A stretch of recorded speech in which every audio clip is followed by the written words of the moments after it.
केसरिया। गांव का नाम साकरी।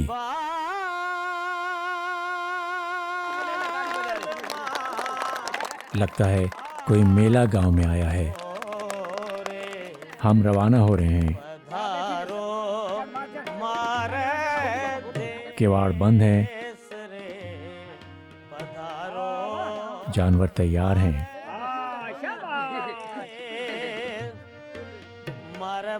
और तकरीबन सारा गांव अलविदा कहने के लिए साथ चला। Free of committee. हम इस वक्त हिंदुस्तान के बॉर्डर से कोई 25 किलोमीटर के फासले पर हैं।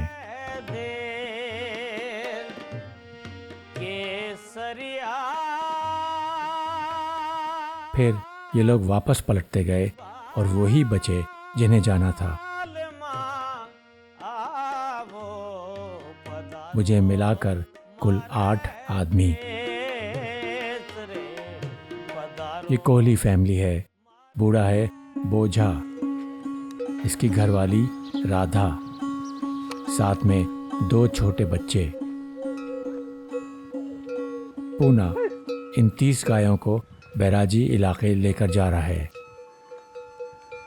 इसका साथी सत्तू, ये मेरा ऊंट वाला पूंजा, इसको सब भगत कहते हैं।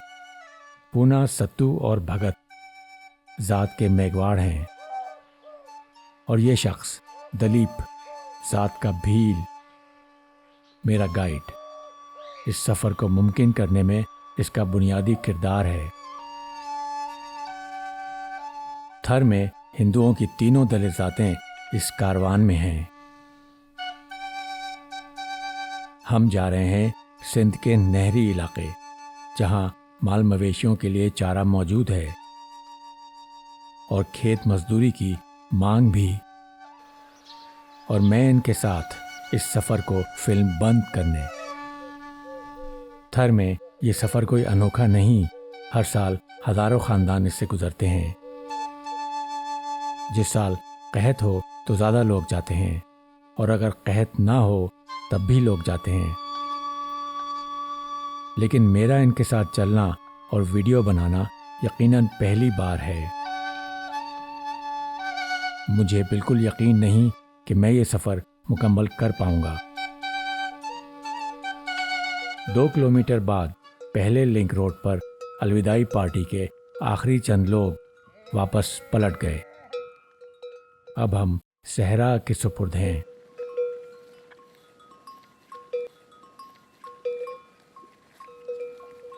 थर में जिंदगी की कहानी ये है कि अगर जून जुलाई में बारिश अच्छी हो जाए तो फसलें हो जाती हैं। फिर अक्टूबर नवंबर में कटाई होती है, कुछ रकम आती है। चलते रहो चलते रहो। दिसंबर जनवरी में शादियों का रिवाज है। तकरीबात में गरीबों के तो पैसे सारे ही खर्च हो जाते हैं। फरवरी के आखिर तक जब सूरज दोबारा शिद्दत इख्तियार करता है, सर्दी कम होने लगती है और घास सूखने लगती है, तब इनके जानवरों के लिए चारे की किल्लत शुरू होती है और उनके पास भी कोई काम नहीं होता।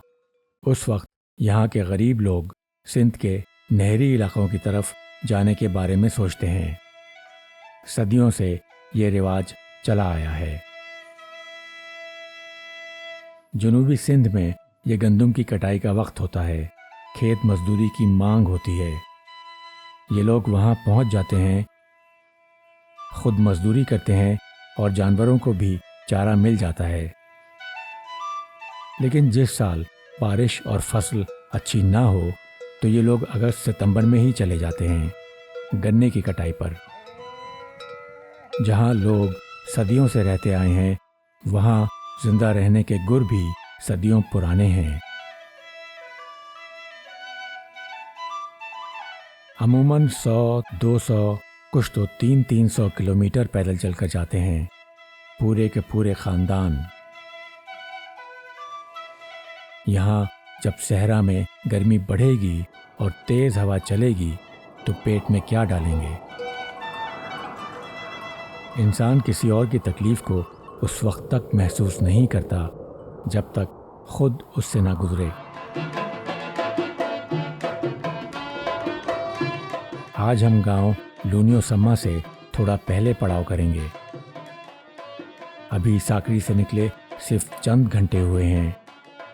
मैं ताज़ा दम हूँ, लेकिन इन लोगों को बड़ी फिक्र है मेरी।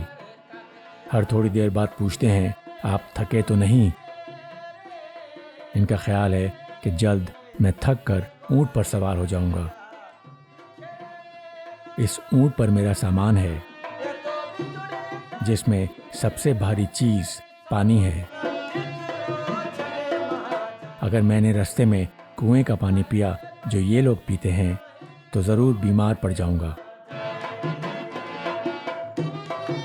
मेरा अपना ख्याल है कि आज तो मैं चलता रहूंगा, कल शायद थकन शुरू हो। इस नकल मकानी को इनकी ज़बान में लठ प्लान कहते हैं। किस्से कहानियां बहुत हैं इसके, लेकिन मैं ये जानना चाहता हूँ कि आखिर वो क्या चीज़ है जो लिए जाती है इन्हें पैदल सहराओं की रेत उबूर करते हुए, खेत मजदूरी की एक छोटी सी उम्मीद में, जिसमें कोई हीरे जवाहरात नहीं मिलने वाले।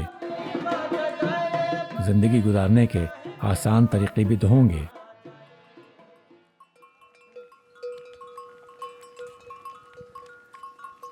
ऊंट की सुस्त रफ्तार भी गायों से तेज होती है। गायें चलती हैं अपने आराम से, इधर उधर रसदार झाड़ियों पर मुंह मारते हुए। ये बच्चा अभी 10 दिन का है। धीरे धीरे सूरज नीचे होने लगा, लेकिन हमारा सफर जारी रहेगा। कब तक मुझे बिल्कुल इल्म नहीं। अभी आसमान पर मुकम्मल स्याही नहीं फैली थी कि हम गोड़ी के मंदिर के पास से गुजर रहे थे। पुरस्रार समा था, लेकिन रुककर लुत्फानंदोज होने का वक्त कहाँ था। चलते रहना था इनकी घंटियों की आवाज के साथ।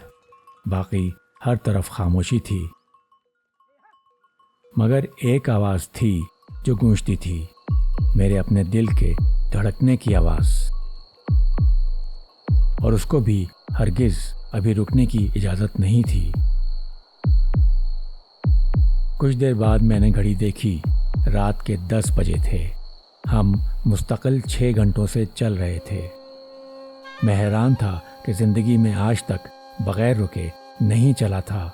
इतना खुशी का एहसास भी था, कुछ उम्मीद बंधी थी कि मैं ये सफ़र इनके साथ तय कर पाऊंगा पैदल।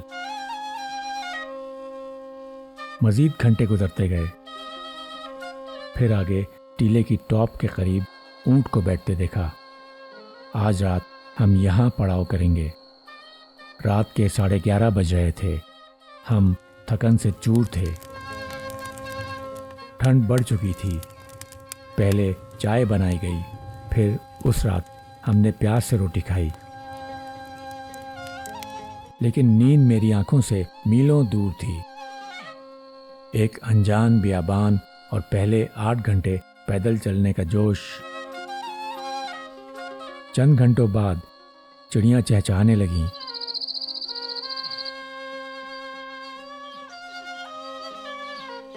आहिस्ता आहिस्ता हम सब उठे। सर्दी थी। हमने अपना कैंप टीले की टॉप के करीब बनाया था। नीचे वादी में हमेशा सर्दी ज़्यादा होती है। कितनी देर में निकलेंगे?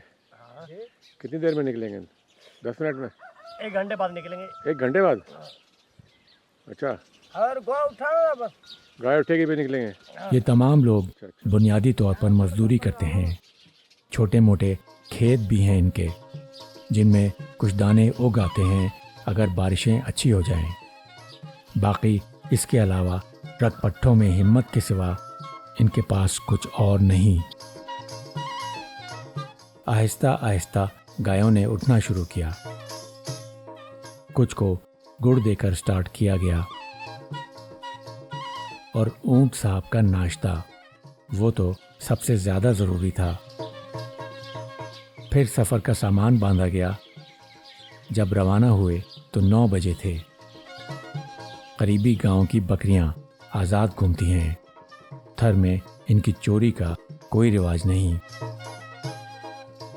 अब अगली मंजिल है लूनियो सम्मा, कोई 2 घंटे की मसाफत।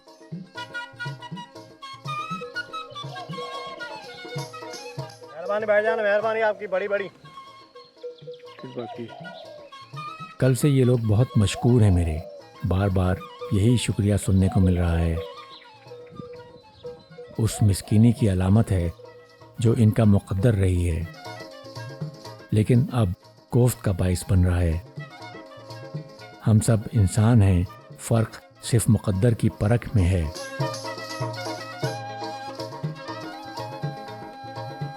सफ़र वैसा ही है जैसा कल था। सूरज के ऊपर आते ही पसीना शुरू हो गया। तकरीबन 10:15 बजे लूनियो सम्मा की पहली झलक नजर आई। अभी कोई 10-15 मिनट थे पहुंचने में। पहुंचकर पहला काम था गायों को पानी देना।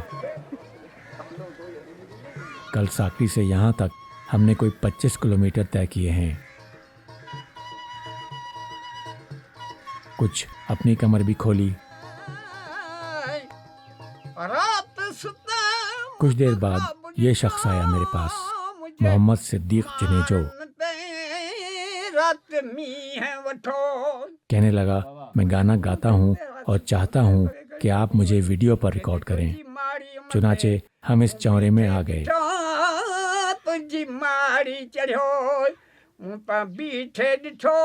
बीजा वठड़ सदी बनी जाए, हीरे मुखे कद कोटन मां। वाह, लतीफ़ की शायरी, वाह। चंद ही लम्हों में मेरी तमाम थकन सहरा में कहीं दूर निकल गई और मैं एक सुरीले जादू में घिरा रह गया। रोज दुखन मुझे धड़ारन जातरा चुंटा चेले बधी।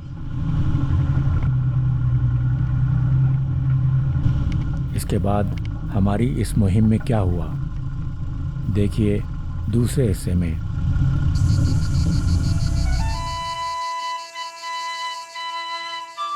जो रुके तो कोहे गिरा थे हम, जो चले तो जान से गुजर गए। मदद कहाँ गया? कुछ देर में जब हम आगे गए तो वहाँ किसी का नामो निशान नहीं था। इधर उधर देखा, आवाजें दी,